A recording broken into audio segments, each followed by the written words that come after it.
जादुई तोता। एक छोटे से गांव में एक गरीब परिवार रहता था। उस परिवार में रामू और उसकी बीवी सीता उसके बेटे चिंटू के साथ रहते थे। उसी गांव में एक तोता भी रहता था। उसका नाम था रघु। वो किस्मत का धनी था। जहां भी जाता वहां किसी भी चीज की कमी नहीं पड़ती थी। एक दिन रघु उड़ते उड़ते उस गरीब परिवार के घर गया। रघु सोचता है, अरे वाह, लगता है यहाँ आज बहुत अच्छा खाना मिलेगा। मैं पेट भर के खाऊंगा। वो एक कटोरी में रखे अमरूद देखता है। अरे वाह, अमरूद, मुझे तो ये बहुत पसंद है। मैं तो इसे पेट भर के खाऊंगा। रघु तोता अमरूद खाने ही लगता है। तभी सीता रघु को अमरूद खाते देखती है तो गुस्सा हो जाती है और उसे वहां से भगा देती है। भाग यहाँ से, न जाने कहां से आ जाते हैं। मैं तो परेशान हो गई हूँ इनसे। सीता के भगाने के बाद रघु चुपचाप से एक कोने में रहता है। धीरे धीरे उस परिवार की बरकत होने लगती है। एक दिन रामू और सीता खाना खाते वक्त बातें करते हैं। आजकल हमारी बहुत तरक्की हो रही है, काम भी अच्छा चल रहा है। रामू कहता है। इस पर सीता कहती है, सच कहा, भगवान हमेशा ऐसे ही हम पर मेहरबान रहे। बेटा चिंटू भी कहता है, पिताजी, मुझे खिलौना लेके दो ना, मेरे सभी दोस्तों के पास है। रामू कहता है, ठीक है, जरूर लाऊंगा। सीता कहती है, कितने खुश है सब, मेरे परिवार को किसी की नजर ना लगे। एक तरफ ऐसी बातें होती हैं, तो दूसरी तरफ रसोई में रघु तोता भी अमरूद खाते रहता है। मजा आया, अमरूद खाया, मजा आया, अमरूद खाया, मजा आया। तभी सीता रसोई में आती है और रघु तोते को अमरूद खाते देख बहुत गुस्सा होती है। सीता रघु को बाहर निकालने के लिए पिंजरे में अमरूद रखती है। रघु जब अमरूद खाने लगता है तो पिंजरे का दरवाजा बंद हो जाता है और वो उसमें फंस जाता है। मुझे बाहर निकालो, मैं यहाँ फंस गया हूँ, मुझे बचाओ। अगले दिन सीता पिंजरा उठाकर बाहर दूर उस रघु को छोड़ देती है। रघु के जाते ही उनके घर आई बरकत धीरे धीरे कम हो जाती है। उन्हें बहुत घाटा होता है। सीता कहती है, ये क्या हो रहा है, अचानक इतना कैसे बदल गया? अभी तक तो सब कुछ अच्छा चल रहा था।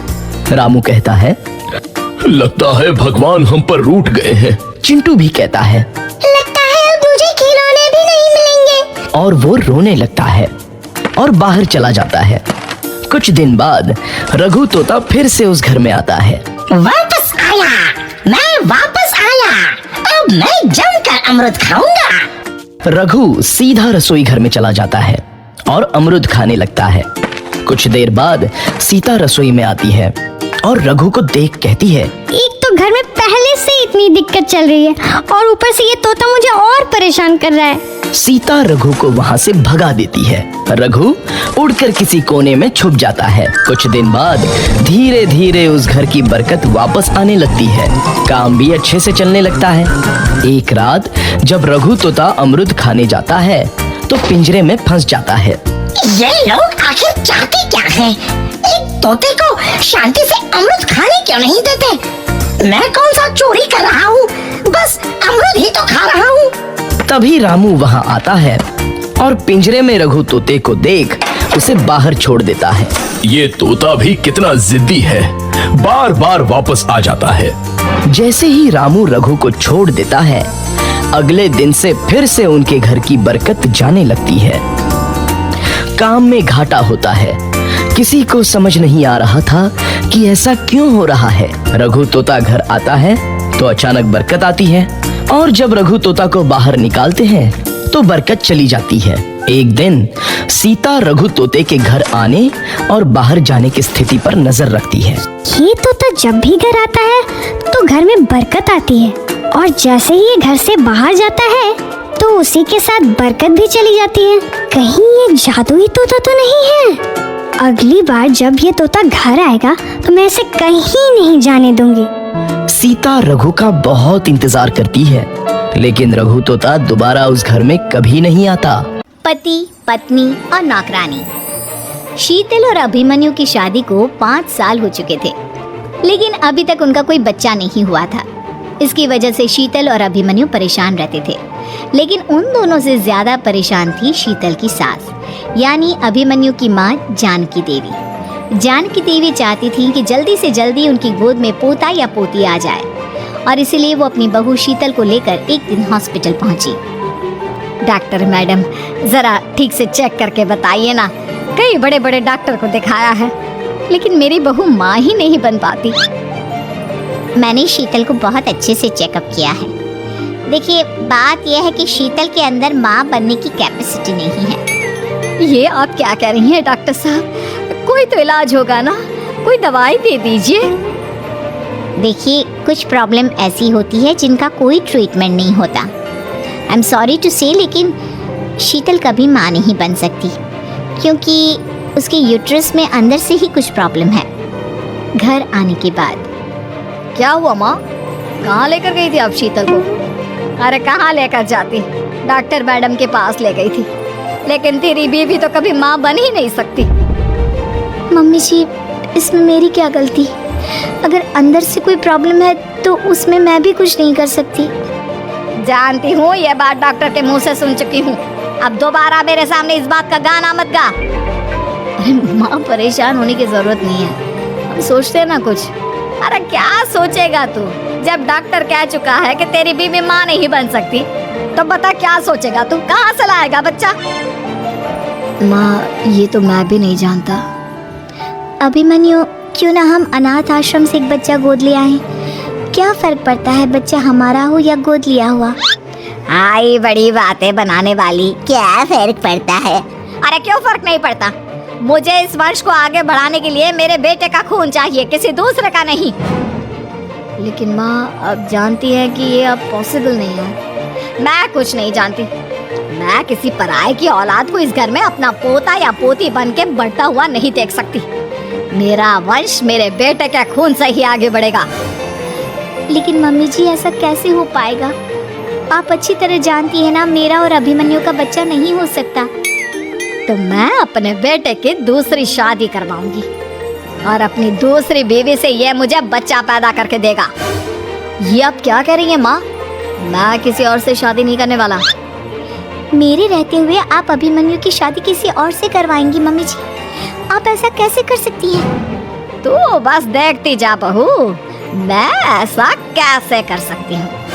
कुछ दिनों के बाद, अभिमन्यु, मैंने तेरे लिए लड़की ढूंढ ली है। माँ, मैं आपको कितनी बार समझाऊं, मुझे किसी से शादी नहीं करनी है। पहले मेरी बात सुन। ये जो चमेली है ना, हमारे घर में काम करने आती है, वो तुझसे शादी करने के लिए तैयार है। मम्मी जी, आप अभिमन्यु की शादी एक नौकरानी के साथ करवाएंगी? वो इसलिए क्योंकि चमेली दिखने में बहुत खूबसूरत है, बच्चा भी सुंदर ही होगा। मम्मी जी, लेकिन एक बच्चे के लिए अपने बेटे की शादी नौकरानी के साथ करवाना, क्या ये सही है?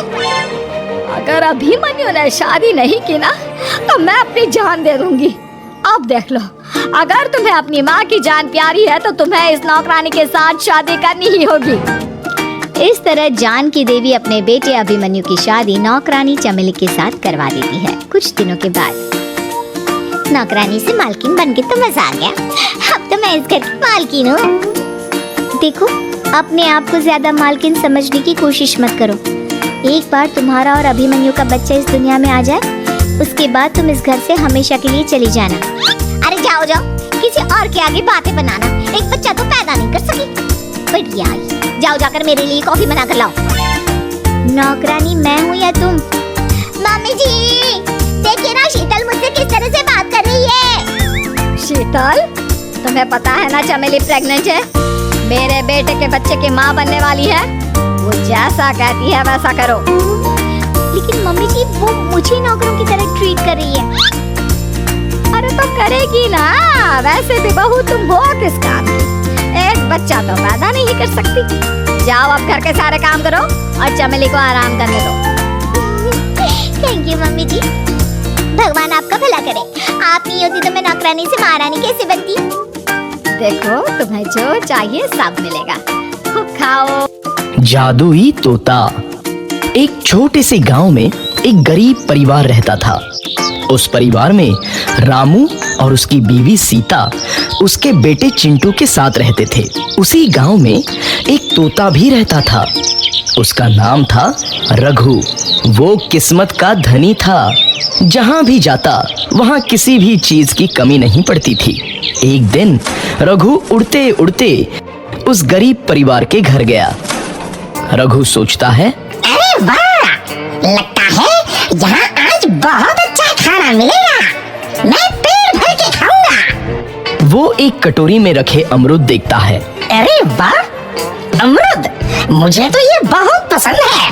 मैं तो इसे पेट भर के खाऊंगा। रघु तोता अमरूद खाने ही लगता है। तभी सीता रघु को अमरूद खाते देखती है तो गुस्सा हो जाती है और उसे वहां से भगा देती है। भाग यहाँ से, न जाने कहां से आ जाते हैं। मैं तो परेशान हो गई हूँ इनसे। सीता के भगाने के बाद रघु चुपचाप से एक कोने में रहता है। धीरे धीरे उस परिवार की बरकत होने लगती है। एक दिन रामू और सीता खाना खाते वक्त बातें करते हैं। आजकल हमारी बहुत तरक्की हो रही है, काम भी अच्छा चल रहा है। रामू कहता है।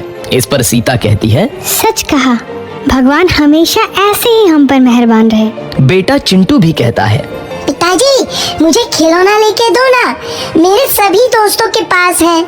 रामू कहता है, ठीक है, जरूर लाऊंगा।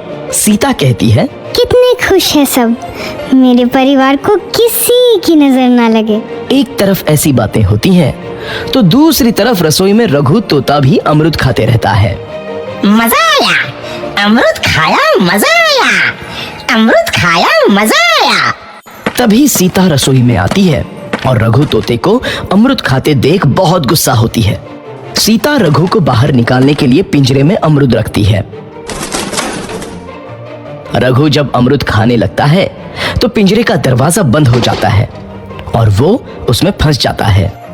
मुझे बाहर निकालो, मैं यहाँ फंस गया हूँ, मुझे बचाओ। अगले दिन सीता पिंजरा उठाकर बाहर दूर उस रघु को छोड़ देती है। रघु के जाते ही उनके घर आई बरकत धीरे धीरे कम हो जाती है। उन्हें बहुत घाटा होता है। सीता कहती है, ये क्या हो रहा है, अचानक इतना कैसे बदल गया? अभी तक तो सब कुछ अच्छा चल रहा था। रामू कहता है, लगता है भगवान हम पर रूठ गए हैं। चिंटू भी कहता है, लगता है अब मुझे खिलौने भी नहीं मिलेंगे। और वो रोने लगता है और बाहर चला जाता है। कुछ दिन बाद रघु तोता फिर से उस घर में आता है। वापस आया, मैं वापस आया, अब मैं जमकर अमरूद खाऊंगा। रघु सीधा रसोई घर में चला जाता है और अमरूद खाने लगता है। कुछ देर बाद सीता रसोई में आती है और रघु को देख कहती है, एक तो घर में पहले से इतनी दिक्कत चल रही है और ऊपर से ये तोता मुझे और परेशान कर रहा है। सीता रघु को वहां से भगा देती है। रघु उड़कर किसी कोने में छुप जाता है। कुछ दिन बाद धीरे धीरे उस घर की बरकत वापस आने लगती है। काम भी अच्छे से चलने लगता है। एक रात जब रघु तोता अमरूद खाने जाता है तो पिंजरे में फंस जाता है। ये लोग आखिर चाहते क्या हैं? एक तोते को शांति से अमरूद खाने क्यों नहीं देते? मैं कौन सा चोरी कर रहा हूँ?